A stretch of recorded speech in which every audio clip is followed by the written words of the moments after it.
saugus padidinto pravažumo automobilis iš Švedijos ar patikimas japoniškas hatchbackas hibridinė pavara. Su Inbank automobilio paskola gali įsigyti tai, kas tau patinka.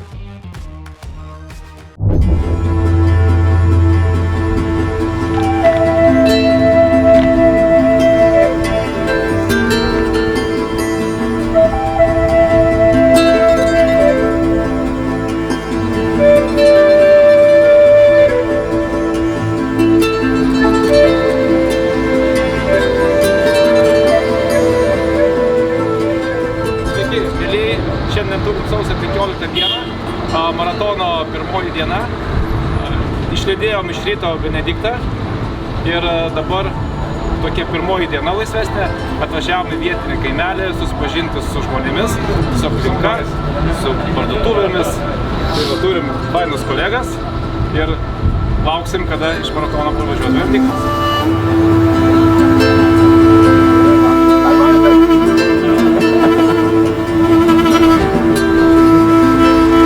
Tarkim, čia startuojam, Benediktas važiuoja tolyn, miega ir važiuoja tolyn, mums tiesiog būdavo labai ilgas pervažiavimas. Tai šiuo atveju mes turime tris naktis vienam biloke. Tai mums visa para laisva. Nuo šiandien ryto iki rytoj vakaro. Tai dar daugiau nei para. Tai galim pilnai išsimiegoti, išsisiurbti, išsitvarkyti, nes dulkių pilna, smėlio audros. Jo, smėlio audros eina, rūbai murzini, baisu.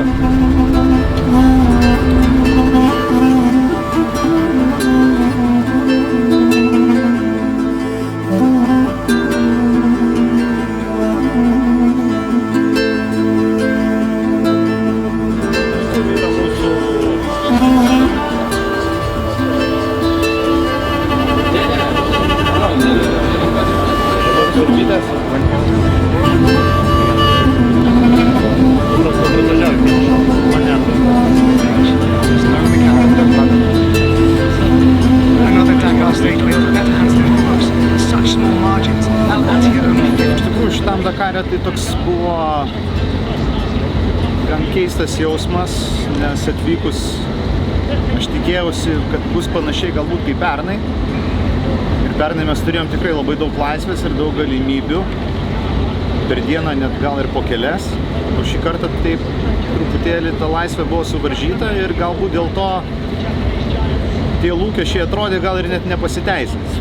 Bet, pasirodo 10 dieną vyksta kažkoks stebuklas, kaip kalėdos vieną kartą metuose, taip turbūt ir čia, žinai. Tai man šitą dieną tikrai labai ilgam atsimins, galbūt vien dėl tos Alonso avarijos ir Starikovičiaus šuolio. Aišku, buvo ir kitų smagių epizodų ir aš tiesiog pajutau, kad tai yra tai, dėl ko aš čia ir atvažiavau. Iš tikrųjų, tai be abejo vienas dalykas komandos gyvenimas, bet mes komandos gyvenimą visada galim fotografuoti ir tai vyksta kiekvieną dieną ir tai irgi be abejo svarbu ir visa kita, bet slapta norėjosi kažką pagauti, kažką ekstra iš šono ir tokias smarkaus ir aš, tikrai man šiandien labai sekėsi. Aš tikrai galiu pasakyti labai sekėsi, nes aš atvykau iki Alonso avarijos į tą vietą turbūt likus kokiai 30 sekundžių.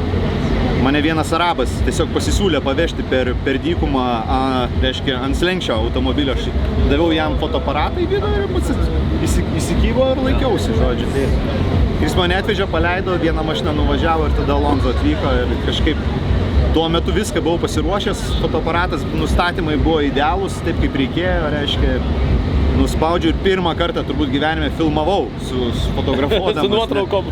Nes tiesiog net leidau, nes mačiau, kad jau vyksta dalykai ir galvojau, kuo tai baigsis ir baigėsi tuo, kad turim visai neblogų kadrų ir toks, kaip sakyti, situacija gerai baigėsi, niekas, kaip sakyti, nesusitraumavo, nežuvo. Bet tai nuotraukos to pačiu. Mes Benedikto kadrų tose vietose, kur yra daug žiūrovų, paprastai ir neturime, nes Benediktas labai puikiai žino, kad ten, kur daug žiūrovų, jis labai greit ir nevažiuoja, nes greičiausiai ten kažkas yra paslėpta. Tai Benediktas labai tvarkingai pravažiavo.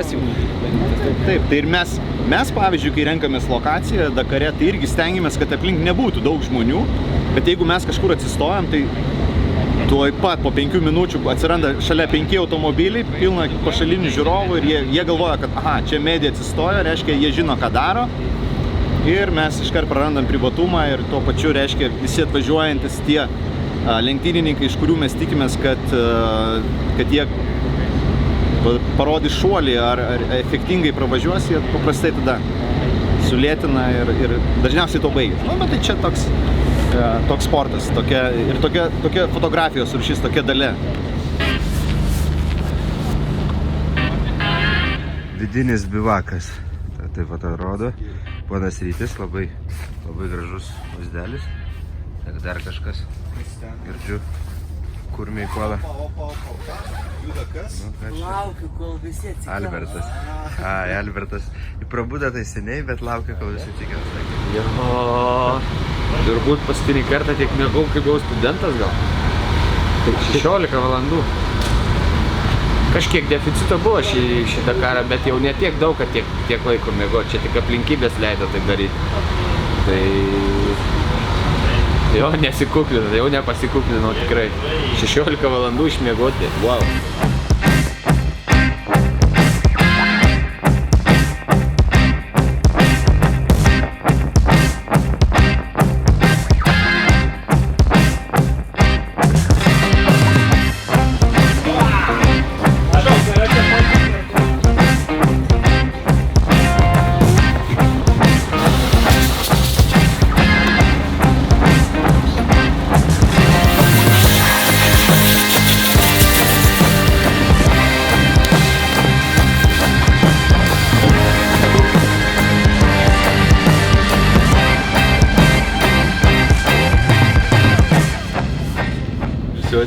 Laukiu grįžtančių Benediktą.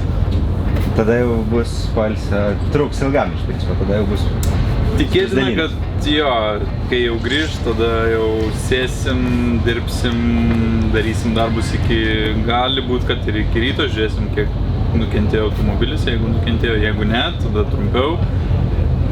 Galbūt reikės greičio dėžę numinėt, dar nežinom tiksliai, žiūrėsim pagal situaciją, kaip ten kas bus, bet viskas priklausys, koks grįš automobilis.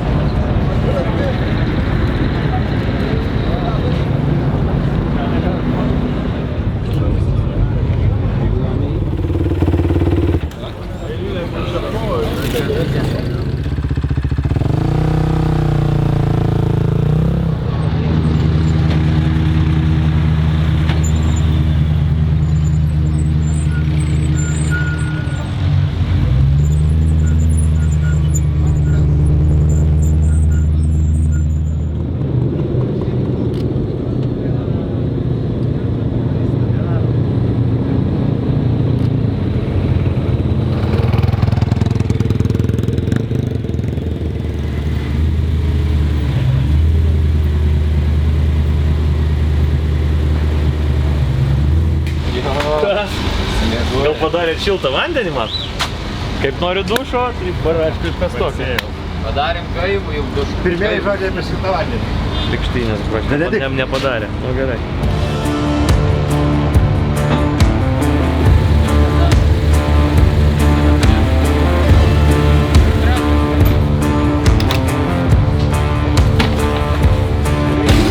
Ką maratonas, nu? Galima kaip čia pasakyti, eilinė diena biure, nu, tik tai, kad mėgojom ne su komanda, nematėm technikų, 2 dienas ir tieko, šiaip tai viskas gerai, vakar patrumpino čia mum tą dieną, manau, kad gal galėjo būti truputį daugiau iššūkių visokiausių, bet tai ką, nu žodžiu, iš esmės viskas gerai, šiandieną turėjom tokią. Taip, nuo vakar pradedant žiūrėti, tai vakar viskas drausmingai. Šiandieną irgi drausmingai, tik tai turėjom tokią, labai specialią situaciją. Jau mačiau viską, mačiau, kad jau baigėsi mūsų Dakaras, nesibaigė, bet taip skraidėm po kelią, kaip kamuolys, liuksas buvo. Ir iš tiesų tai užtenka kokiais 5 km per greitai. Ir tu tampi keleiviu.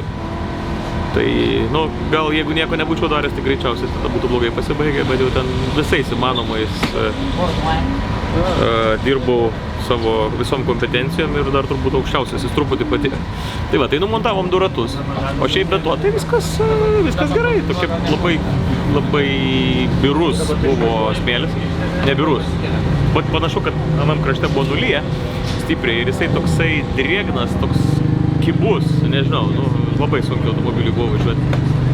Tai va, tiek žinių, bet šiaip atvežiau automobilį nesužalotą. Tai ką, technikam dar darbo ir dar lieka viena Dakaro diena.